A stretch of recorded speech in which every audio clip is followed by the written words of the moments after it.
This is the Lions Den, and I got my partner on the hot seat, man. We gonna put him to the test, man. The lighting looks good from my end. Do you guys turn that light off? No, that's the good. light, the more light, the better. All right, It's good. so it is 10:15. What time you got? My watch fast. Mine's saying 10:21. All right, so 10:21. It is today's the 8th. I got my dog here at the house. We are at an undisclosed location. Y'all have no idea what it took me to get this man to come out. We had to fly him out from the east side of town to the west side of town. Yeah. Airplane tickets are expensive, but he here, man. And this is the Lions Den. This is Street Pride. This is your boy Rasul and Bay, aka J King. Everybody got my phone number. And I've been dying to sit down with my brother. I've been wanting to do a video, talking about what I do on the channel, why I got the channel. I've been wanting to sit down with my other partner and have him interview me interview him. Let's just talk about the Lions Den. But then the other day I was thinking, like, the whole goal of Lions Den Street Pride is my brothers. Like, giving my brothers a platform to express themselves, put some brothers on the spot. Let's talk about health. Let's talk about our mental state. Let's talk about our spiritual health. Straight up. Let's talk about being men. Of course, fitness is the drive for what we do. Our diet. But all that is a reflection of our mental health. You know what I mean? As far as men is concerned. And I was like, man, my partner Shaw been doing this way longer than me. And I was like, that's who I need to sit down with. That's who I need to talk to. Pick his brain. Talk about the ups and downs of what it took to get your podcast, your channel. You got so many interviews. We both have the same passion. You know what I'm saying? We love our brothers, man. We actually are concerned for the well-being, the general well-being of the men that we know, young and old. And we both created a space where men can talk. You know what I mean? And so I'm not reinventing the wheel. I'm actually hanging on to your coattail. You know what I'm saying? And I just want to give you the honor and give you your flowers while you here, bro, on, the levels that you have went with sitting down with brother. You travel. You go to brothers' houses. You drive. You set a point. You sit down. You talk to brothers, man. And it's really, really cool what you're doing. So my first question to you in regards to what you're doing about sitting down with men and talking to men is and it's a general question. It's probably a silly question, but what motivates you to take time out of your husband's schedule, daddy's schedule, work schedule, to sit down, brothers, and talk to them, man? Because it take a lot. But what drives you? What motivates you to do that? I think I would just say, throughout the years, having conversations, just private conversations with guys, just for the last, over the last about probably the last 10 years. Okay. All the conversations that I would have off camera were always they impacted me, as a man, as a father, as a husband. Gotcha.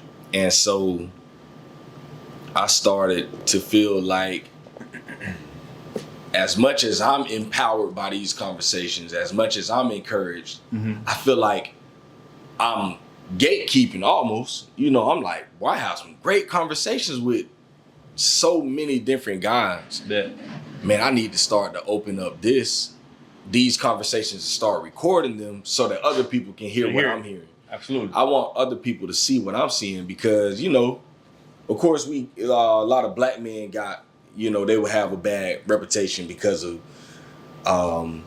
things that our dads did. A lot of us grew up without our dads. Right. And so the narrative was always that, black dads are missing, we're absent, fatherlessness. Every time black fatherhood came up, it would be a conversation about fatherlessness. Yeah. Which I do understand. Yeah. I get it. It's relevant. It's relevant. It is for sure. But is it the norm? Is it the norm? And I'm like, from my vantage point, from where I stand, I don't see that. Why? Okay, why do you say that?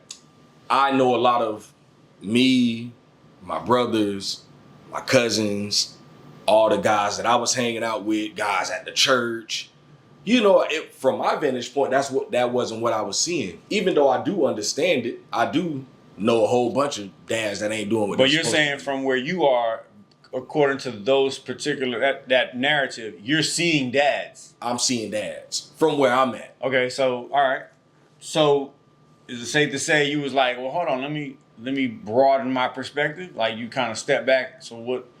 So I wanted to give these guys that I was surrounded by, the opportunity to come on and tell their stories. Because I'm like, I want to give these guys create a platform to where guys that were very active in their children's lives, I wanted them to talk about why. Okay. And then also offer a platform to the guys that, you know, we're going through the court systems. They're fighting for their children. You know, I done sat with guys off camera and they're crying like, bro, I just want to see my children, bro. Facts. I just want to be a part of my child life. And bro, this woman won't let me see my kids, bro. Very relatable. Absolutely. And so I'm going to offer a platform to these guys because from the woman's standpoint, she'll say, oh, he ain't there for his kids. But I'm talking with this man and he like, who's talking bro, to him? I'm trying to get my kids, bro. Right. You know, I was talking with one guy one time and he lived way in Atlanta.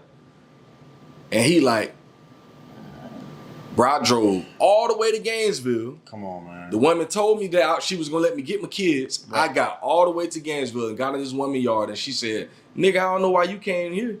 Damn. You ain't getting these kids. The nigga was talking, he was talking so crazy. You know, he talking crazy. I'm like, bro, you just calm down, bro. I mean, I ain't say calm down. I understand, but it's like, man, just don't do nothing crazy to where you risk your freedom, bro. Facts. But I understood him. He like, bro, I just drove 6 hours to see my kids, bro.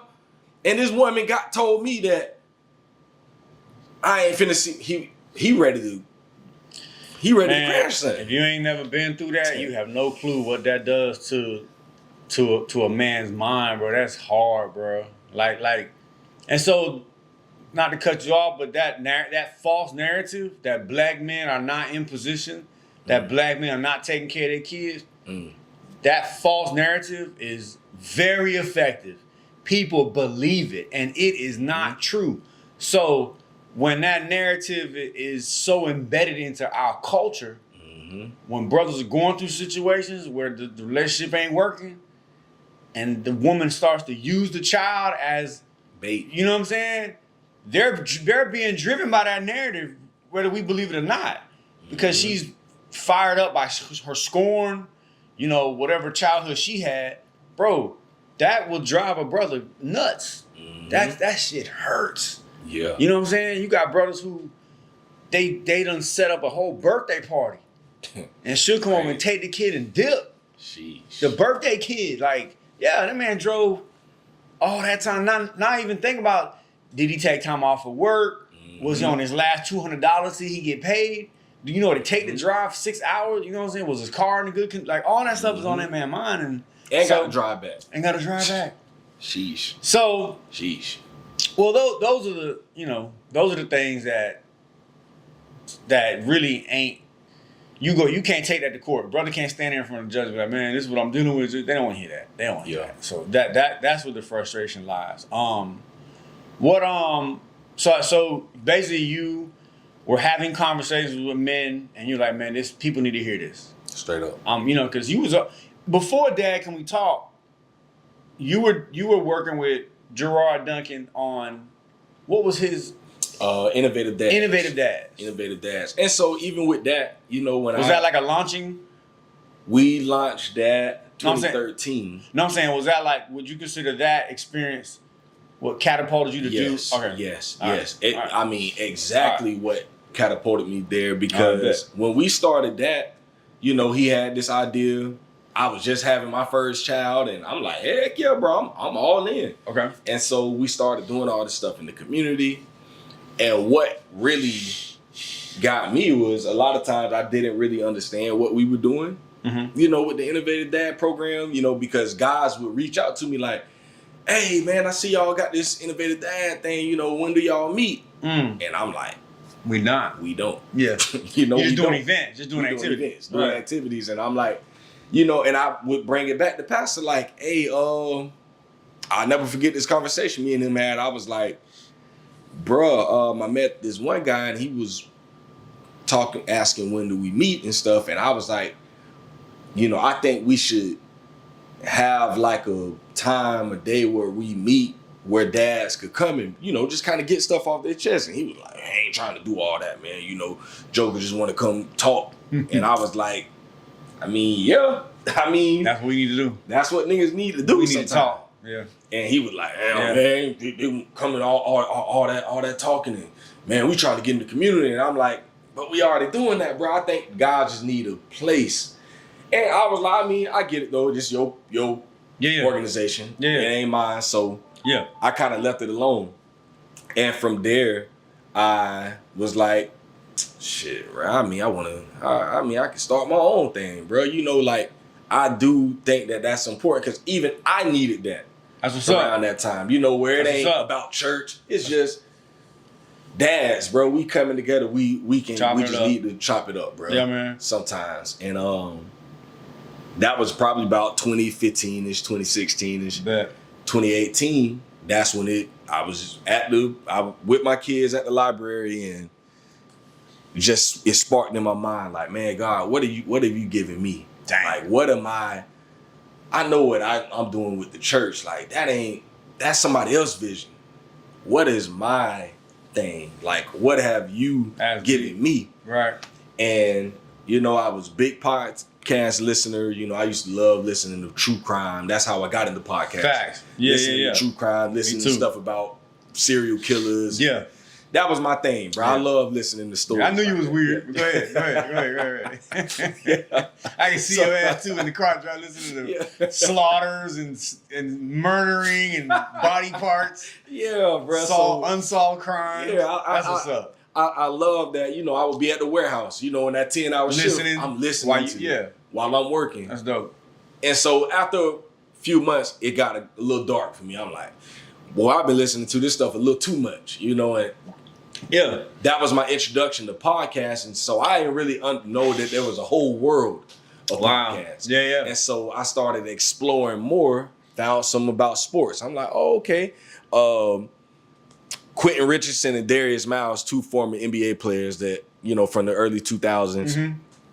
Mm-hmm. They had a podcast called Knuckleheads, one of my favorite podcasts. They were like one of my inspirations from what I do also. What's up? And so when I found their podcast, I was like, oh, okay, that's kind of cool. You know, they were interviewing different NBA players. Okay. You know, and I was like, dang, that's fire. Like how they just bring former players on and they just sit and they talk. And to you, it looked doable. I'm like, yeah, that's what's up. That's what's up. And so after listening to them for a minute, I was like, oh, okay.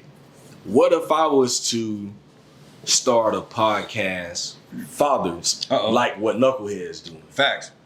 Where I sit down, like even my first question that I ask on my podcast, like the first question that on Knuckleheads, every podcast that they do, their first question is always, who was the first person to bust your ass when you got to the league?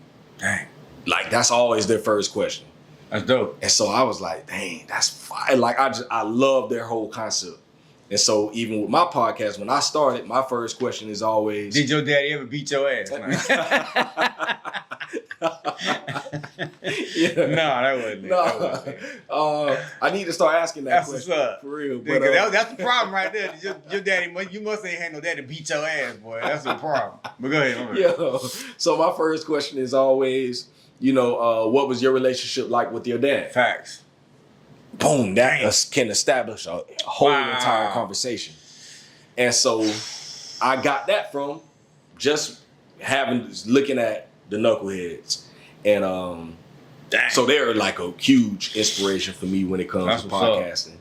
And so I was at the library with the kids that day, and I just got on Google how to start a podcast. That's literally where it started from. I still got that note in my phone. Yeah. 2018. And I followed the steps. Yeah. You know, I came up with the name that day. Yeah. I was looking at, I'm like, dad talk. I'm like, dad talk a little plain. Like, Yeah. it's general. Yeah. And then I'm like, Dad, can we talk? Yeah. And boom, it That's just huge. hit. I was like, Dad, can we talk? I'm That's like, okay. huge. And then I can use like a, can we talk? You know, just Yeah. the whole thing. And that's where it stuck. I went home. I that's talked it. to my wife about it. I was like, man, I'm thinking about starting this podcast. Like, I want to call it Dad, Can We Talk? And she was like, yeah, that sound cool. Well,